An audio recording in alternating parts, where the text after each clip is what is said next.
রকম পরিস্থিতি তৈরি হলো, ঠিক কোথায় গাফিলতি, কি কারণে এই ট্রেন দুর্ঘটনা ঘটলো, এই প্রশ্নগুলো কিন্তু উঠছে।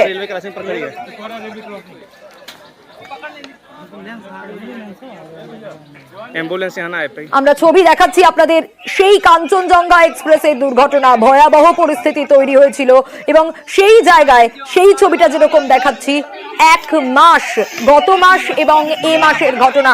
কাঞ্চনজঙ্ঘা এক্সপ্রেসে দুর্ঘটনা ঘটেছিল 17ই জুন, 17ই জুনের ছবিটা আপনাদের দেখাচ্ছি, এবং জুলাই মাস, এবং সেই জুলাই মাসে আজকের ছবিটা আপনারা দেখছেন, ঠিক এক মাস পরেই আজকের ছবিটা ডিব্রুগড় এক্সপ্রেস। এখনো জানা যাচ্ছে না যে হতাহতের কোনো খবর রয়েছে কিনা, কতজন আহত হয়েছেন, কারণ উদ্ধারকারী দল তারা ইতিমধ্যে রওনা দিয়েছে। রেলের সুরক্ষা ব্যবস্থা প্রশ্নের মুখে, এবং প্রশ্নের মুখে যাত্রী সুরক্ষা ও যাত্রী নিরাপত্তার দিকটা কেন দেখা হচ্ছে না, বারবার করে এই প্রশ্ন কিন্তু সাধারণ মানুষও তুলছেন। ডিব্রুগড় এক্সপ্রেসে দুর্ঘটনা।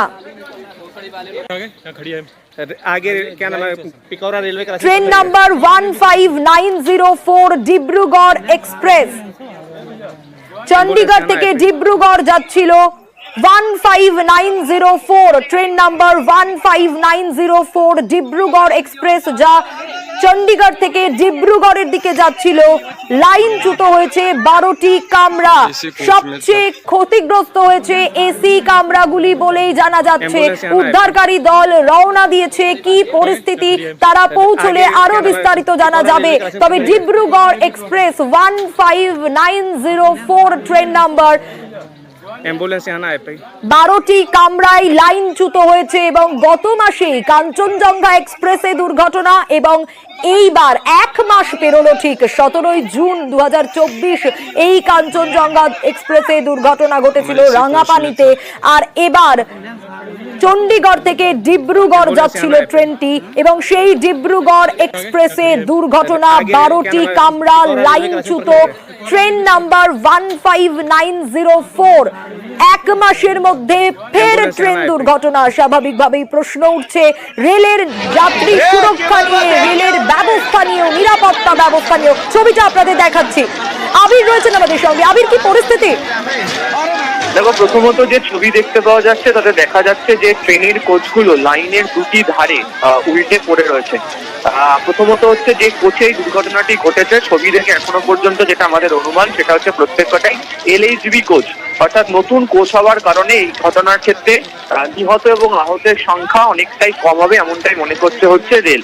দ্বিতীয়ত সেটা হচ্ছে যে এই ট্রেন যেখানে ঘটনাটি ঘটেছে সেটা হচ্ছে দুটি স্টেশনের মাঝে দুর্ঘটনাটি ঘটেছে, অর্থাৎ এক্ষেত্রে দুর্ঘটনার কারণ দুটি হতে পারে। এক, যদি লাইনে বা ট্র্যাকে কোনো ধরনের ত্রুটি থাকে সেই কারণে দুর্ঘটনা ঘটতে পারে। দ্বিতীয়ত হচ্ছে যে কারণে দুর্ঘটনা ঘটতে পারে সেটা হচ্ছে যে বগি বা যে কোচ তার যদি আন্ডার ক্যারেজে যদি কোনো মেকানিক্যাল সমস্যা থেকে থাকে তাহলে এই ধরনের দুর্ঘটনা ঘটতে পারে। অতি সম্প্রতি সময় এই ধরনের ঘটনা 2012 সাল নাগাদ ঘটেছিল মামলাতে। তুমি দেখেছিলে যে প্রচন্ড বৃষ্টির কারণে লাইনের তলা থেকে মাটি সরে গিয়েছিল, যে কারণে দুর্ঘটনার সম্মুখীন হয়েছিল ট্রেন। এক্ষেত্রেও যে ট্রেনের যে বগিগুলো যেভাবে লাইনের দুধারে পড়ে রয়েছে, দেখা যাচ্ছে যে পাশের জমিতে জল জমে রয়েছে, সেখানে ট্রেনের বগিগুলো পড়ে রয়েছে, এবং লাইনটি সেই মাঠ থেকে অনেকটা উঁচুতে এমনটা নয়। ফলে কোনো কারণে যদি বৃষ্টির কারণে যদি মাটি নিচে ধুয়ে গিয়ে থাকে বা সমস্যা হয়ে থাকে সেই কারণে ওই দুর্ঘটনা ঘটতে পারে। তবে ভারতীয় রেলের তরফ থেকে এখনো পর্যন্ত নির্দিষ্ট করে দুর্ঘটনার কারণ কি সেটা জানানো হয়নি। দুটি নিকটবর্তী যে স্টেশন রয়েছে সেখান থেকে যারা ট্রেনের আধিকারিকরা তারা ইতিমধ্যেই সেখানে রওনা হয়ে গিয়েছে, এবং এখনো পর্যন্ত রেল সূত্রে যেটা খবর 12টি কোচ লাইনচ্যুত হয়েছে ডিব্রুগড় এক্সপ্রেসে। আবির, আরো একটা বিষয় তো জানতে চাইবো, উদ্ধারকারী দল কি ইতিমধ্যে পৌঁছে গিয়েছেন?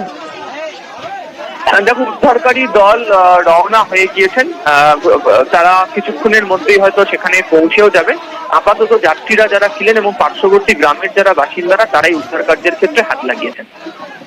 আবির, আরো একবার একটু তোমার কাছ থেকে জানতে চাইবো যে 12টা কামরা লাইনচ্যুত, কিন্তু তুমি যেমনটা বলছিলে যে যেহেতু নতুন কোচ, রেলের তরফ থেকে যা বলা হচ্ছে যে এই নতুন কোচ হওয়ার কারণে নিহত বা আহতের সংখ্যাটা অনেকটা কম হতে পারে।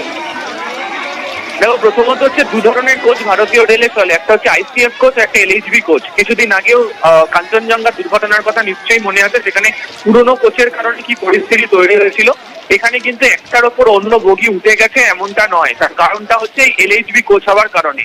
এলএইচবি কোচ যে কোনো ধরনের যে শক সেটা অ্যাবজর্ব করে রাখার ক্ষমতা রাখে, এবং এক্ষেত্রে তুমি দেখো যে লাইনের দুধারে বগিগুলো উল্টে পড়ে রয়েছে। ফলে এক্ষেত্রে দাঁড়িয়ে নিহত এবং আহতের সংখ্যা অনেকটাই নিয়ন্ত্রিত থাকবে বা অনেকটাই কম হবে এমনটাই মনে করছেন রেলের আধিকারিকরা।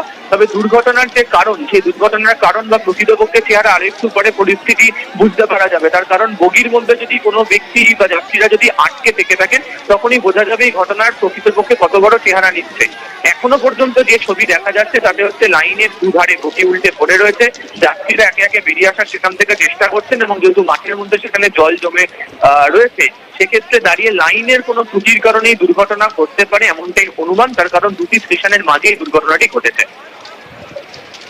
বেশ আবির, চণ্ডীগড় থেকে ডিব্রুগড় যাচ্ছিল ট্রেনটি, এবং যেমনটাই আমাদের প্রতিনিধি আমাদের জানাচ্ছিলেন যে এলএইচবি কোচ, নতুন কোচ হওয়ার কারণে নিহত এবং আহতের সংখ্যাটা কম হতে পারে রেলের তরফ থেকে এমনটা মনে করা হচ্ছে। এবং কতজন ইতিমধ্যে এই ঘটনায় নিহত হয়েছেন বা আহত হয়েছেন সেটা কিন্তু এখনই জানা যাচ্ছে না। এখন যে ছবিটা দেখা যাচ্ছে যে ট্রেনের এরকম পরিস্থিতি, একেবারে 12টা কামরা লাইনচ্যুত, এবং যারা যাত্রীরা রয়েছেন, যারা সুরক্ষিত রয়েছেন, তারা চেষ্টা করছেন নিজেদের মতো করে বেরিয়ে আসার, এবং স্থানীয় মানুষজন যারা রয়েছেন তারা কিন্তু ইতিমধ্যেই উদ্ধার কাজে হাত লাগিয়েছেন, সাহায্য করছেন। এখনো পর্যন্ত উদ্ধারকারী দল রওনা দিয়েছে। উদ্ধারকারী দল পৌঁছলেই আরো আপডেট কিন্তু জানা সম্ভব যে আসলে এই ঘটনায় এই মুহূর্তে ঠিক কি পরিস্থিতি, কেন এই দুর্ঘটনা ঘটলো, ট্র্যাকে কি কোনো অসুবিধে ছিল, এখনো পর্যন্ত কিন্তু সেই বিষয়টা স্পষ্ট নয়। চণ্ডীগড় থেকে ডিব্রুগড়ের দিকে যাচ্ছিল ট্রেনটি, এবং গোন্ডায়, উত্তরপ্রদেশের গোন্ডায় একেবারে দুটো স্টেশনের মাঝখানে এই দুর্ঘটনা ঘটে। কিন্তু বারবার একটা প্রশ্নই উঠছে যে একের পর এক রেল দুর্ঘটনা, একের পর এক ট্রেন দুর্ঘটনা, কেন, কি কারণ, গাফিলতি কোথায়, গলদটা কোথায় রয়েছে? যাত্রী সুরক্ষা নিয়ে স্বাভাবিকভাবে প্রশ্ন উঠতে শুরু করেছে। কারণ ঠিক এক মাসের মধ্যে 17ই জুন কাঞ্চনজঙ্ঘা এক্সপ্রেসে এই ট্রেন দুর্ঘটনা দেখেছিল মানুষ, এবং তারপর ঠিক এক মাস পরে আজ এই ট্রেন দুর্ঘটনা উত্তরপ্রদেশের গোন্ডায়। ঠিক এক মাসের মধ্যে স্বাভাবিকভাবে যাত্রী নিরাপত্তা নিয়ে প্রশ্ন উঠছে, যাত্রী সুরক্ষা নিয়ে প্রশ্ন উঠছে, এবং রেলের নিরাপত্তার খামতি ঠিক কোন জায়গায় তা নিয়েও প্রশ্ন উঠছে, গলদ কোথায় ছিল। কিন্তু যেমনটাই জানা যাচ্ছে যে এলএইচবি কোচ এই ট্রেনে, এবং সেই কারণেই যেহেতু নতুন কোচ সবগুলো, সেই কারণে হয়তো নিহত বা আহতের সংখ্যাটা অনেকটা কম হতে পারে। আরো বিস্তারিত মৈত্রেয়ী আমাদের জানাবে। মৈত্রেয়ী, কি পরিস্থিতি? এখনো পর্যন্ত যেটা জানা যাচ্ছে যে 15904 চণ্ডীগড় ডিব্রুগড় এক্সপ্রেসের বেশ কয়েকটি বগি এই মুহূর্তে লাইনচ্যুত হয়ে রয়েছে, এবং তাতে এখনো পর্যন্ত প্রচুর মানুষ আটকে থাকার সম্ভাবনা রয়েছে। ইতিমধ্যে রেলওয়ের তরফ থেকে একটি হেল্পলাইন নাম্বার সেটি ইস্যু করা হয়েছে, এবং সেখানে সমস্ত মানুষদেরকে যোগাযোগ করতে বলা হয়েছে। সেখানে রেলের তরফ থেকে সমস্ত রেস্কিউ অপারেশন শুরু করার জন্য ব্যবস্থা করা হয়েছে, এবং রেলওয়ে মেডিকেল ভ্যান ঘটনাস্থলে পৌঁছেছে। আর চণ্ডীগড় থেকে ডিব্রুগড় যাওয়ার পথে উত্তরপ্রদেশের গোন্ডার কাছে এই দুর্ঘটনাটি ঘটে, এবং যেখানে রেলের তরফে প্রাথমিকভাবে যদিও জানানো হচ্ছে যে মাত্র 2টি বগি লাইনচ্যুত হয়েছে, কিন্তু বেসরকারি মতে এখনো পর্যন্ত আমরা যেটা খবর পাচ্ছি যে অন্ততপক্ষে 10 থেকে 12টি বগি লাইনচ্যুত হয়েছে। ফলে প্রচুর মানুষের হতাহতের সম্ভাবনাও রয়েছে, আশঙ্কা রয়েছে এই মুহূর্তে। যদিও রেলের তরফ থেকে এখনো পর্যন্ত মৃতদের সংখ্যা কিছু ঘোষণা করা হয়নি।